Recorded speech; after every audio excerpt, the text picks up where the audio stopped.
별이 빛나는 밤에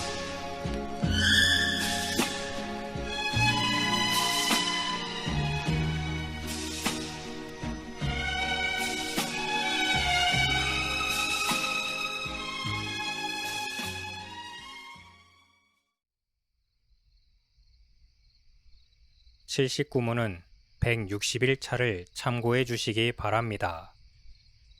참된 신자들이라도 큰 죄를 지을 수 있고 일시적으로 타락할 수 있습니다. 그러나 그들은 반드시 회개하며 돌이킬 것이고 돌아서게 됩니다. 앞선 문답인 78문에서 배웠던 것처럼 신자들은 이 생에서 완전한 성화를 이룰 수 없다고 했을 때 모든 신자가 동일한 단계를 거친다는 뜻이 아닙니다. 다윗이 우리아의 아내 밧세바를 범했을 때 그는 거의 믿음의 자리에서 떨어진 것처럼 보였습니다. 오히려 그의 가증스러운 죄는 이방인들보다도 못한 지경이 되었습니다. 그럼에도 다윗은 하나님의 은혜 가운데 견인조차 상실했다고 보기 어렵다는 것입니다.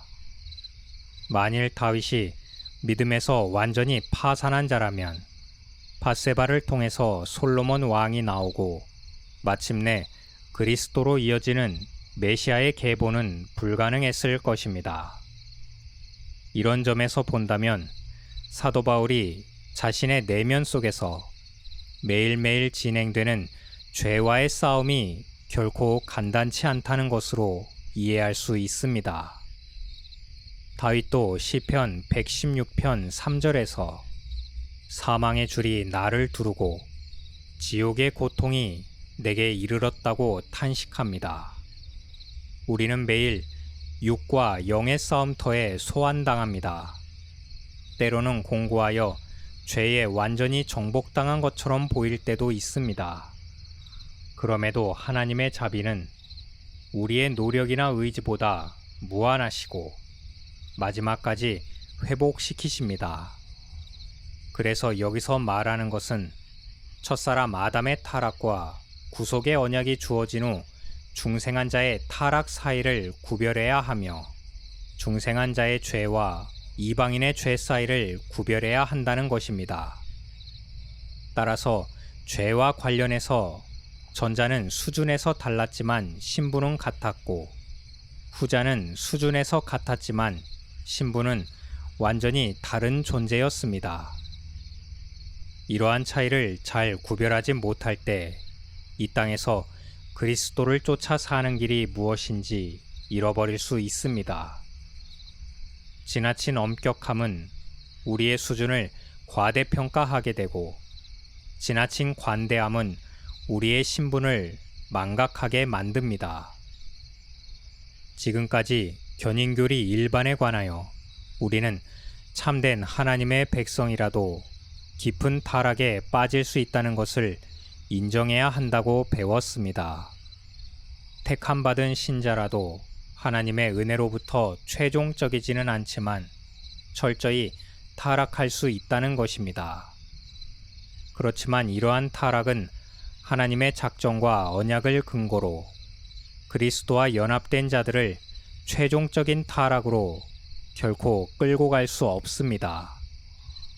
아담이 무죄한 상태로 창조되었고 더 높은 영광으로 나아가도록 요구받았지만 타락하여 완전한 죽음에 이르렀습니다.